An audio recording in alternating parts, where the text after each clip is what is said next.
आज आपण रक्तवाढीची खाण असणाऱ्या बेटापासून 4 प्रकार पाहणार आहोत की जे तुम्ही नाश्त्यासाठी किंवा लहान मुलांच्या टिफिनसाठी सुद्धा बनवू शकता। तर पहिल्या प्रकारामध्ये इथे मी 1 वाटी बारीक रवा घेते। रवा जर मोठा असेल तर तुम्ही मिक्सरमधून बारीक करून घेऊ शकता। त्यानंतर यामध्ये अर्धी वाटी दही घालायचं आहे। दही थोडंसं आंबट असेल तर खूप चांगलं होईल। त्यानंतर यामध्ये 1 वाटी पाणी घालायचं आहे। पाणी आपण येथे थोडं थोडं करत घालणार आहोत। आता हे चांगलं मिक्स करून घेऊयात। तुम्ही जर या चॅनलवर नवीन असाल तर प्लीज अशाच नवनवीन रेसिपींसाठी चॅनलला सबस्क्राइब करा। बेल आयकॉनवर क्लिक करायला विसरू नका, म्हणजे येणाऱ्या नवनवीन रेसिपींचे नोटिफिकेशन सगळ्यात आधी तुम्हाला मिळेल। आता इथे छान सगळं मिक्स करून झालेलं आहे। टोटल मला इथे 1 वाटी पाणी लागलेलं आहे। आता हे मिश्रण आपण 10 मिनिटं तसंच ठेवून देऊयात। तर इथे आता 10 मिनिटं झालेली आहेत आणि मस्त मिश्रण फुलून आलेलं आहे।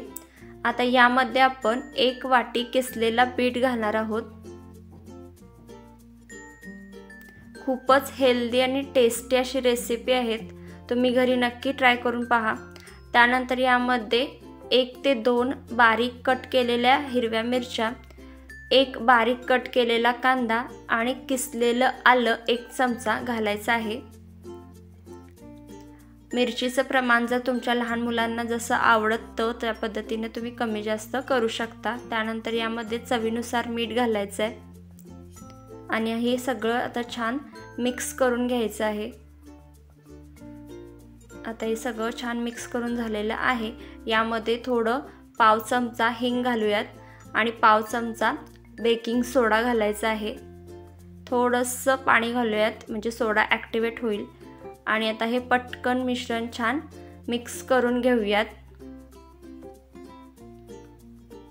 आता इथे मी आप्पे पात्र ऑलरेडी गरम करण्यासाठी ठेवलं होतं। आता तेल लावून घ्यायचं आणि हळूहळू मिश्रण या आप्पे पात्रामध्ये सोडत जायचं आहे। आता सगळीकडे सोडून झाल्यानंतर यावर झाकण ठेवायचं आणि 2 ते 3 मिनिटांसाठी आप्पे छान शिजवून घ्यायचे आहेत। तर 2 ते 3 मिनिटं झालेली आहेत आणि आप्पे देखील मस्त आपले तयार झालेले आहेत। तुम्ही पाहू शकता मस्त असा सुंदर कलर आलेला आहे। दिसायलाच नाही तर चवीला सुद्धा अप्रतिम लागतो। हा पदार्थ तुम्ही घरी नक्की ट्राय करून पहा। बीटामध्ये भरपूर प्रमाणात कॅल्शियम, लोह, folic acid, magnesium, vitamin C भरपूर प्रमाणात असतं। त्याप्रमाणे हिमोग्लोबिन वाढण्यास, वजन नियंत्रित करण्यासाठी सुद्धा बीटाचा वापर केला जातो। तर इथे आपले मस्त जाळीदार आप्पे तयार झालेली आहेत। तुम्ही पाहू शकता खूपच सुंदर चवीला लागतात। ही रेसिपी तुम्ही नक्की ट्राय करून पहा आणि कशी वाटली ते कमेंट करून सांगा। तर पुढच्या प्रकारामध्ये येथे मी 2 वाटी गव्हाचं पीठ घेते। त्यानंतर यामध्ये 2 चमचे बेसन घालायचे। त्यानंतर पाव चमचा ओवा आणि 1 चमचा तीळ घालायचे आहेत। पाव चमचा हिंग घालायचं, अर्धा चमचा चाट मसाला, अर्धा चमचा गरम मसाला, तुमच्या आवडीनुसार तुम्ही येथे मसाले घालू शकता। 1 बारीक चिरलेली मिरची घालायची, बारीक चिरलेली कोथिंबीर घालायची। तिखटाचं प्रमाण तुमच्या आवडीनुसार कमी जास्त इथे करू शकता। त्यानंतर 1 वाटी किसलेला बीट घालायचा आहे। यामध्ये त्यानंतर चवीनुसार मीठ घालायचं। 1 पाव चमचा लाल तिखट घालायचं आहे। तिखट तुम्हाला आवडत नसेल तर थोडं कमी घातलं तरी देखील चालतं। त्यानंतर आलं लसूण पेस्ट अर्धा चमचा आणि पाव चमचा हळद घालायची आणि आता हे सगळं छान एकजीव करून घ्यायचं। त्यानंतर थोडं थोडं पाणी घालत घालत हे मिश्रण चांगलं मळून घ्यायचं आहे। अगदी आपण पराठ्याला जशी कन्सिस्टन्सी ठेवतो त्या पद्धतीने ही कणिक मळून घ्यायची आहे। तुम्ही हवं तर 10 ते 15 मिनिटं हे रेस्टसाठी सुद्धा ठेवू शकता किंवा लगेच पराठे करू शकता। त्यासाठी कणिक चांगली मळून घ्यायची। तर येथे मी लगेचच पराठे करायला घेते। साधारणतः 5 पराठे यामधून आरामात तयार होतात। तर आता आपण पराठे लाटायला घेऊयात। बीटाला रक्तवाढीची खाण म्हणणंच योग्य राहील, कारण बीटापासून शरीराला खूप प्रकारे फायदा होतो. अगदी रक्तवाढीपासून ते वजन नियंत्रित ठेवण्यापर्यंत कॅल्शियमचा तर मुख्य स्रोतच आहे.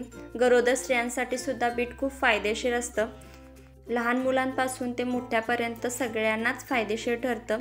बीटाचा थोडीशी उग्र चव असल्यामुळे सहसा कच्चं कोण खात नाही. ज्यांना आवडतं त्यांच्यासाठी वेगळी गोष्ट आहे, पण तुम्ही अशा पद्धतीचे वेगवेगळे प्रकार बनवून नक्कीच खाऊ शकता, कारण खूपच हेल्दी असं बीट आहे आणि बीटापासून जे पदार्थ बनवले जातात ते सुद्धा हेल्दीच होतात. हे जे पदार्थ आहेत ते चवीला अप्रतिम लागतात. फक्त कलर सोडला तर चवीला तुम्ही म्हणणार देखील नाही हे की बीटापासून बनवलेले आहेत. तर इथे आपला बीटाचा पराठा लाटून तयार झालेला आहे आणि आता हा दोन्ही साईडने छान असा खरपूस भाजून घ्यायचा आहे. तेल लावा, तूप लावा किंवा बटर लावा, तुमची चॉईस आहे. तुमच्या चॉईसनुसार आता हे मस्त दोन्ही साईडने छान भाजून घ्यायचं आहे. तुम्ही हे टिफिनसाठी सुद्धा देऊ शकता. आरामात चांगले संध्याकाळपर्यंत हे मऊ राहतात पराठे. आता इथे मस्त आपले पराठे तयार झालेले आहेत. एक एक करत सगळे लाटून छान भाजून घ्यायचे आहेत. मस्त बीटाचा पराठा इथे तयार झालेला आहे. रेसिपी नक्की ट्राय करून पहा आणि कमेंट करून नक्की सांगा. तर आता पुढच्या रेसिपीमध्ये येथे मी 1 चमचा तूप घेते. आता हे तूप चांगलं वितळवून घ्यायचं आहे. तुम्ही जर या चॅनलवर नवीन असाल आणि अजूनही जर तुम्ही चॅनलला सबस्क्राईब केलं नसेल तर प्लीज चॅनलला नक्की सबस्क्राईब करा, कारण अशाच वेगवेगळ्या रेसिपी तुम्हाला मिळत राहतील. तर त्यानंतर यामध्ये घरी जे काही ड्रायफ्रूट्स अवेलेबल असतील ते घालायचे आहेत. तर इथे मी काजू, बदाम आणि थोडे मनुके घातलेले आहेत. आता हे छान असे तुपावर तळून घ्यायचे आहेत 1 मिनिटभर आणि आता हे साईडला काढून घ्यायचे आहेत. त्यानंतर आता यामध्ये 1 वाटी किसलेला बीट घालायचा आहे.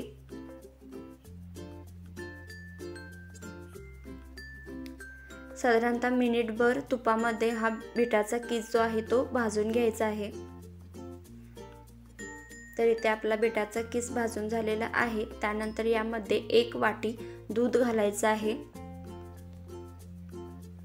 1 ते 2 मिनिटं दुधामध्ये हा किस चांगला शिजवून घ्यायचा आहे. साधारणतः 2 मिनिटं झालेली आहेत. त्यानंतर यामध्ये 3 मोठे चमचे साखर घालते. तुमच्या आवडीनुसार तुम्ही इथे कमी जास्त साखरेचं प्रमाण करू शकता. आता हे सगळं चांगलं मिक्स करून घ्यायचं आणि जोपर्यंत हलवत राहायचं जोपर्यंत यातलं पाणी आटत नाही. आता हळूहळू तुम्ही पाहू शकता यातलं पाणी आटत जाते. याची कन्सिस्टन्सी तुम्हाला जशी हवी तशी तुम्ही ठेवू शकता. तर इथे हळूहळू पाणी पूर्ण आटलेलं आहे. तर इथे आपला मस्त असा बीटाचा हलवा तयार झालेला आहे. यामध्ये जे आपण तळलेले ड्रायफ्रूट्स होते ते घालणार आहोत. मस्त तयार होतो. तर इथे आपला सुपर हेल्दी असा बीटाचा हलवा तयार झालेला आहे. बीटापासून बनवलेला आहे त्यामुळे हेल्दी हा असणारच. काहीतरी गोड खायचं आहे आणि हेल्दीही असलं पाहिजे. तर ही रेसिपी नक्की ट्राय करून पहा आणि कशी वाटली कमेंट करून नक्की सांगा. तर इथे आता पुढच्या प्रकारामध्ये 1 वाटी बीटाची प्युरी घेतलेली आहे. बीटाचे तुकडे करायचे आणि ते वाफवून घ्यायचे आहेत. त्यानंतर ते मिक्सरमधून बारीक वाटून घ्यायचे आहेत. 1 ते 2 मिनिटानंतर याला छान उकळी येते. तर इथे तुम्ही पाहू शकता याला उकळी येत आहे. त्यानंतर यामध्ये 1 वाटी साखर घालायची आहे.